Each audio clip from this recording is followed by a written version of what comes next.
Hi, this is Sive Morten with the daily update on EuroFX. I post my exclusive market overviews with the key political and economical events, charts and important levels on the ForexPeaceArmy.com forums weekly.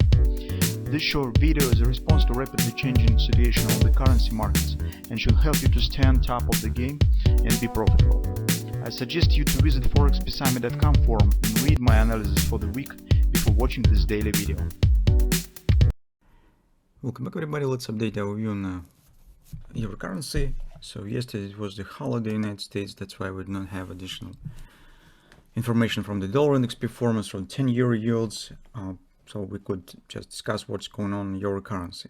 So on the weekend we have estimated really important chart. If you will take a look at the quarterly euro currency chart, you will see the bearish grabber there that suggests the drop below the lows and actually standing in favor of the moving right to the parity. Yes, this is really a very big picture, but we mostly related on to our fundamental view, which is also long-term. In a day-by-day trading, of course, we will use it, but still we have to be careful when we will see some bearish signs on the higher time frames, on the weekly, for example. Weekly charts is significantly lower than the 3-month, but still it might be the points where that could suggest that the grabber on the quarterly chart might start working. So this is very important for understanding of the long-term perspective of the euro. By taking a look at current picture, so we have agreed on the weekend that we have bullish trend here. By the May city we do not have bearish directional patterns. It means that the only positions that we're considering right now is a bullish, so we're not considering any shorts just because we don't have the proper background for that.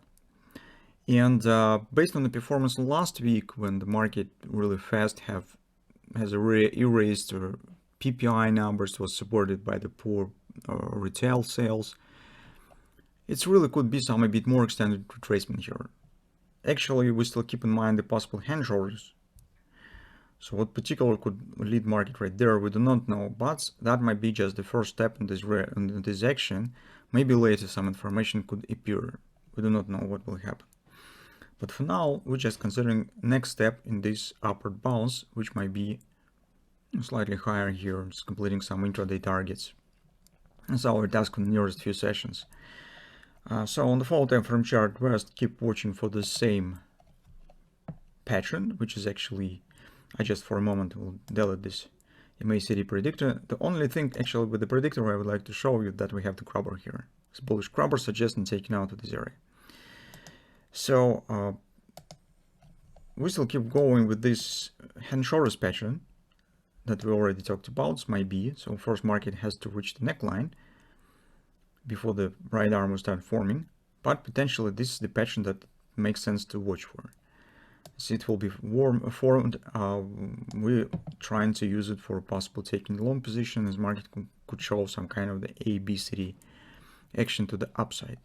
Meantime, we're still keep going to the neckline, and grabber might be really good background for that. This market could just keep going higher with this grabber, but also for some case I keep in mind this possible pattern. So here, guys, whether grabber will work or not, we do not know, but also keep in mind this possible pattern that might be formed, and it's very often is forming when market forms some kind of the engulfing pattern, as you can see on the fall time frame chart right there, strong sharp reversal. So it usually happens that my market could show some kind of the ABCD retracement before upward action will continue. Why I'm talking this? Because if you would like to take the long position, you're considering taking position right now, you need to choose proper point for stop placement. In current circumstances, the best points is placing it about below the C lows, because, well, this is actually a pattern where upward action has started, and if market will erase the C, it will just tell you that hardly will get any significant upward continuation. So it could become the starting point of the bearish continuation if market will not be able to respond on this reaction that we've got on Friday. but at least if you can't place in here and you would like to buy, at least do not place it above this possible A, B, C, D target. So place it somewhere below the zero. It's probably also minus 618 support on the whole upward direction. It's too small scale. Probably you could consider it on the 15-minute chart. But this is just the level to keep an eye on. If you can't place it here, do not place it higher than this level, because it theoretically might be the ABCD, and overall context will still remain in place. So if you place stop too close, you just will be washed out when the context is still working. This will be the mistake in trade. So that's why I just consider this level as well. Well, other picture consistency is the same. So we're watching for the BCD target around the OP. If 108.20 area will be reached, you can see that market could form minor reversal swing to the upside. This will be great for the hand shorts when this top will be slightly above this area. And then we start watching for the possible pullback. That's background for a scalp long position if you would like to, with the target right there. So that's what we have currently in place. Let's keep watching.